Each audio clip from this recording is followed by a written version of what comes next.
is essentially trying to identify, in this case, trying to move cargo, whichever way, whether it's air cargo or maritime cargo, and everybody is in a sense working in silos. That's the picture, which kind of comes up. And effectively, if I was to also look at what he gave as an example of Flipkart and others, if I was to divide this elephant into three parts, the trunk part, Hati ki soon, that's one part, and there's a body, and then there's a tail, right? The first part, in the IT parlance that where we come from, is everything around pre-shipment. It hasn't become a shipment. Here is an exporter, here is an importer, trying to figure out something in terms of selling, buying, and then trying to figure out how does this whole thing move? Where is the capacity? Where is the rate? How do I move this to somewhere where it can take off? The middle part is all what we've spoken about, largely around the fact that how does it get handled, where does the shipment, what happens on regulatory authorities and so on. And the last part is also very critical, because at the end of the day, it needs to reach either the consignee, and in many cases in the international cargo, it needs to reach obviously another destination.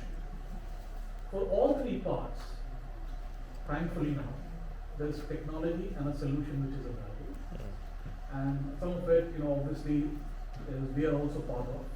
The first part is supply and demand matching, which we spoke about in the last session. The central part are these cargo community systems that are right now driving a lot of innovation in air cargo across the world and now also in India.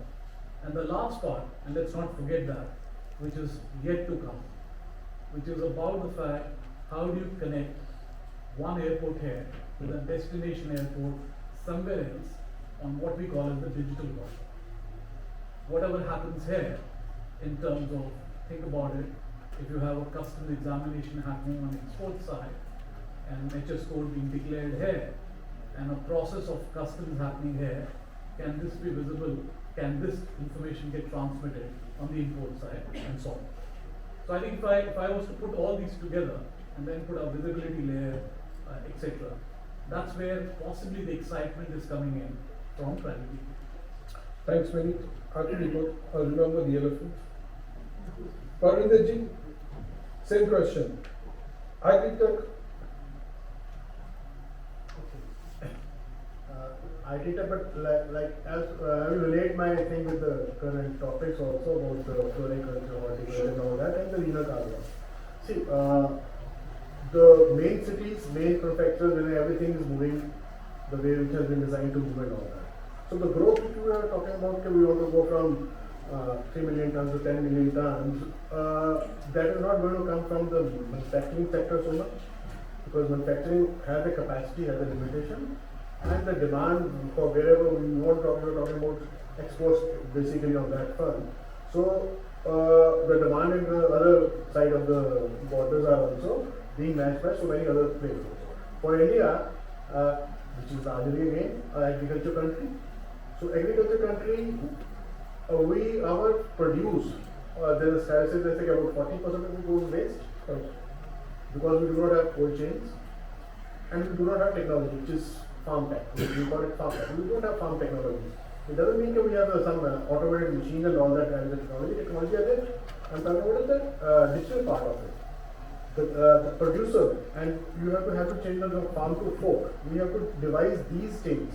Where he produces, where he harvests his produce in the morning at 4 a.m. and currently they sit on the highways and the passing trucks takes away their produce to the city mandis and all that. If we have cargo regional hubs, that at 4 it can move to an airport and the next regional flight, that Krishi Udan, can take it to the main center, and from there there is a linkage to the other freighter or something, and it can move to the destination anywhere. But why talk about only international cargo? Why can't the same produce be consumed within India? What's wrong with domestic consumption also? We should address the domestic consumption. If all our farm products are exported that way, and we are the biggest consumer in the world also, given our population statistics.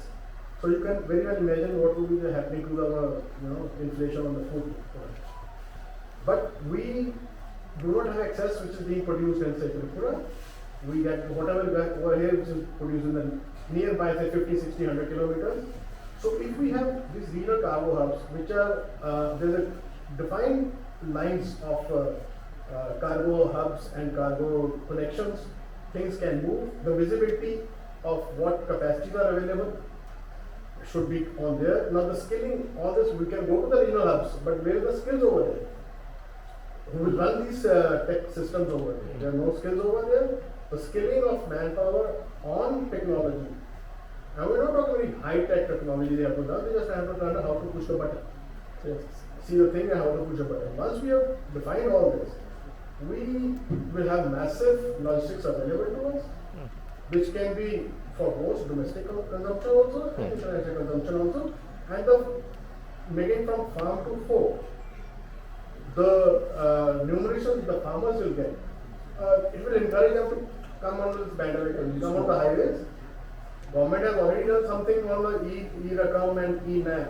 Those things are already there. There are small farmers, there are e-mandis available for that. It is running fine, but there is hardly any so awareness about it to the general public. What is e-Rakam? I don't know anyone who knows about it. What is e-NAM? Nobody knows. National Agriculture Mandis, and which are being run by the government sectors. And it is small farmers can come over there, use that digital technology over there to sell their produce. It has been implemented, but it's in the first stage. The next stage would have been if they have integrated with the logistics sector also. So maybe a transport sector. The transport sector is not integrated with them. They can only sell, but how to move it? That's where the logistics comes. That's where it should be also on the digital linked over there. Okay, I have got a buyer. Now my next step is how to load it on some conveyance and send it across. So that's where the technology will play good role over it. Thank you, Parveenji. I think 4 words to answer your question, PM Gati Shakti. I think probably the Prime Minister has heard it, and probably you're one of the many thousands of people who said that we need a body like a PM Gati Shakti that talks to everybody and comes up with a plan for everybody. Thank you. I'll move to Ajayji. Ajayji, you are the owner of probably the maximum number of airports in this country. Why isn't India making a hub that equates to probably what is there in our neighborhood? What are probably, very briefly, 2 or 3 points? You have the infrastructure, you have the business, you have the people behind the business, you got everything. What's lacking in us to take us to that level where we can say, you know what, this is going to be the next time?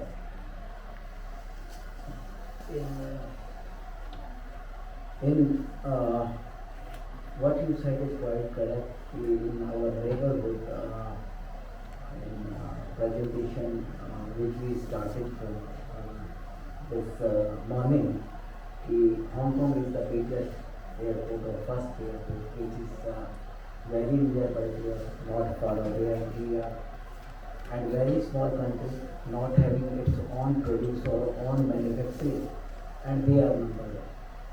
The reason, single reason is